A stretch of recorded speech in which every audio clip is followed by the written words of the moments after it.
l'importance de considérer quoi? Les intérêts de quoi? Du royaume, premièrement. Il dit, cherchez premièrement le royaume et la justice de Dieu. Et toutes ces choses vous seront données.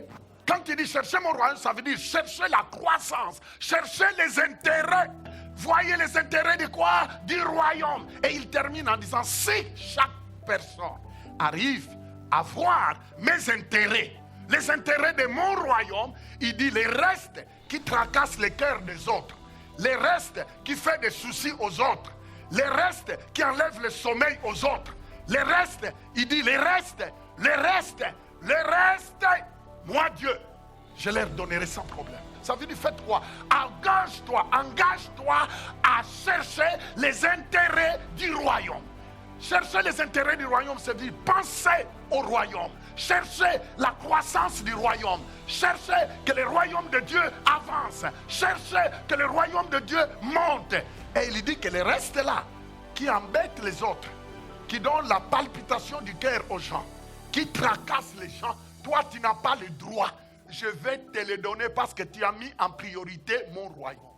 Le problème actuellement, c'est que les gens ne veulent pas faire ce que Dieu dit de faire. Ils ne veulent pas. Ils sont à l'église. Ils écoutent. Mais ils sont arrogants, mesquins. L'obéissance, ce n'est pas leur affaire. Mon ami, si tu ne peux pas obéir, oubliez ça. Ce n'est pas parce que le pasteur te connaît. Dieu s'en fout que le pasteur te connaît ou pas. Ce qui compte, c'est ton obéissance. Et Dieu s'en fout. Dieu ne bénit pas parce que tu es pasteur, parce que tu es apôtre, parce que tu es surintendant, parce que tu es archbishop. Dieu bénit l'obéissance. L'obéissance à tous. La Bible dit que Jésus-Christ a reçu le nom qui est au-dessus de nous. À cause de son obéissance, il a accepté même de mourir ni à la croix. Ah, quelle obéissance pour le Dieu créateur qui accepte de mourir ni à la croix. Jésus est mort ni à la croix. Des personnes qu'il a créées sont en train de les crucifier, cracher. Mais la Bible dit qu'à cause de son obéissance, Dieu voyant son obéissance, Dieu lui donne le nom qui est au-dessus. Mes frères et sœurs, tu peux être connu par des diacres, par des anciens. Mais si toi-même tu n'es pas obéissant, mon ami, écoute-moi bien, un jour tu n'auras que tes yeux et la tête pour pleurer. Parce que Dieu honore l'obéissance. L'obéissance à quoi? À la parole prophétique. La parole de Dieu, c'est la prophétie. La parole de Dieu est une prophétie. La parole de Dieu est une prophétie. Maintenant, ce qui va faire que la prophétie s'accomplisse, c'est l'obéissance, l'application. Comment tu appliques cette prophétie? Comment tu appliques ce que Dieu dit? Quand Dieu te dit jeûne, jeûnez. Quand Dieu te dit prie, priez. Quand Dieu te dit donne, donnez. Parce que l'obéissance va déterminer ce que la parole va te livrer. Faites seulement ce qu'il vous dira de faire, c'est ça. Faites ce qu'il vous dira de quoi? De faire. Mon ami, c'est ton choix. Choisir de croire, choisir de faire ce que la parole de Dieu te dit, va te qualifier. Beaucoup de personnes ont été déçues parce qu'on les a imposé les mains. Rien n'a marché parce que de toute façon la personne ne croyait même pas. La personne ne croit même pas. Vous voyez pourquoi parfois des personnes, ils courent pour qu'on leur impose les mains, mais ils ne croient même pas. Vous voyez pourquoi le Seigneur un jour m'avait dit, ne te précipite pas tout le temps d'imposer les mains aux gens, parce que s'ils n'ont pas compris, c'est un travail perdu. Pourquoi? C'est parce que moi je suis dans la parole. Je suis dans la parole. Il dit je suis dans la parole. Je vous l'ai dit que la révélation, la profondeur de la connaissance que tu as de Jésus, de Dieu, dans sa parole, va déterminer le niveau où tu vas planer. C'est la profondeur de la connaissance qui va faire de toi un commandant.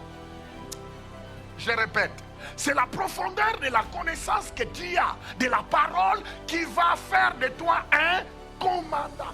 Un enfant de Dieu né de nouveau est un commandant.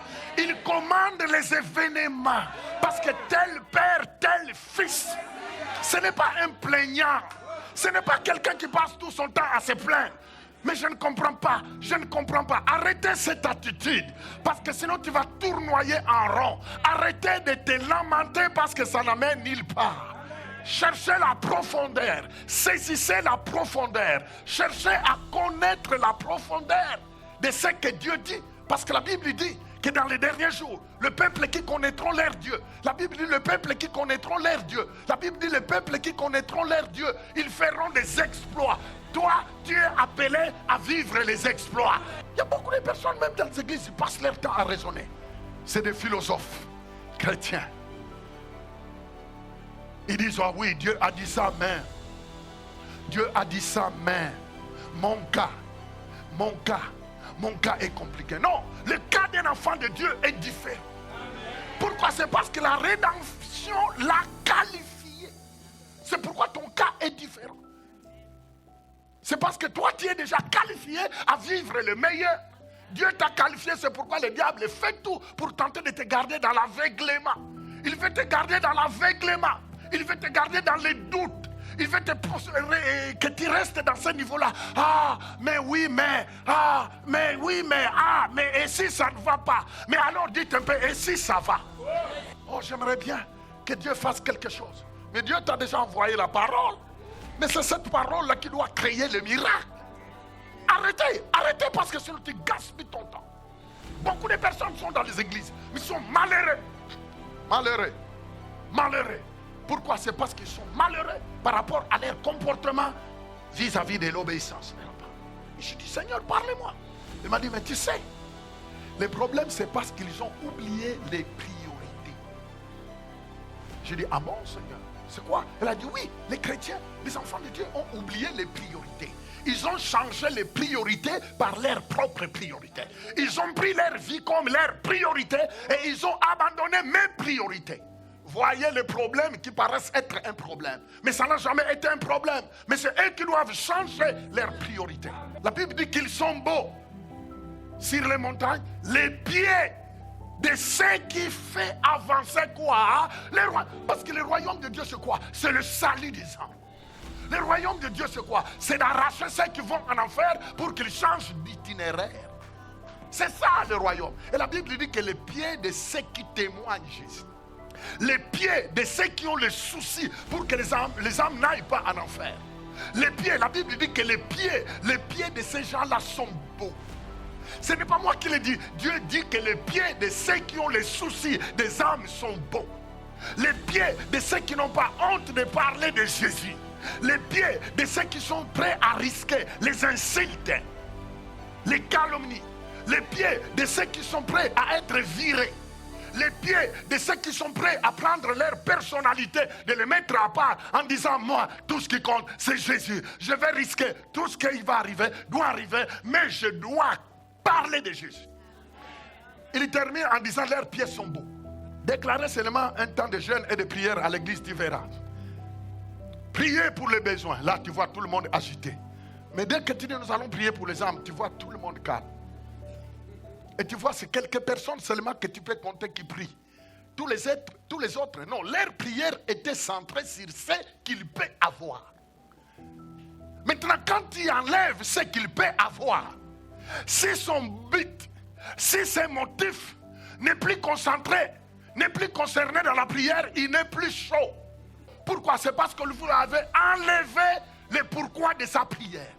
Mais Dieu dit, ce qui fait le pourquoi de ta prière, change maintenant la priorité. Maintenant, ce qui doit faire le pourquoi de ta prière, c'est ces priorités, afin que tu ne te fasses plus de soucis de tes autres choses. Parce que Dieu dit que j'ai dans mes mains toutes les autres choses. Mais moi, ce qui m'intéresse, c'est mon royaume.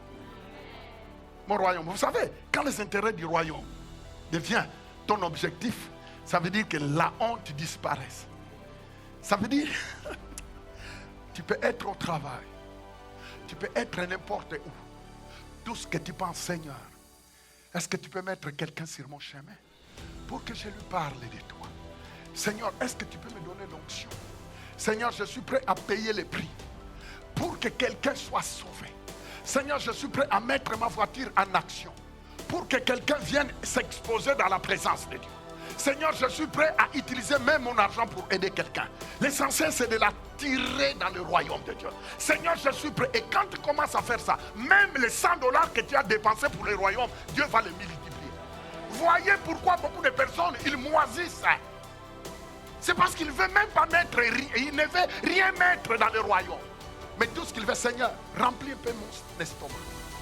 Seigneur, trouve-moi un meilleur emploi pour que mon estomac soit rempli, pour que je prenne un peu du poids. J'aimerais bien. C'est pourquoi vous voyez les gens matin, midi, soir, dans leur prière, c'est confession. Et leur confession, c'est par rapport à ce qu'ils doivent avoir. Ces confessions-là ne marchent pas. Même quand tu déclares, je vais être ça, je vais être ça, le Seigneur te dit, ce n'est pas à ça que je t'appelle. Mettez mes intérêts en première position.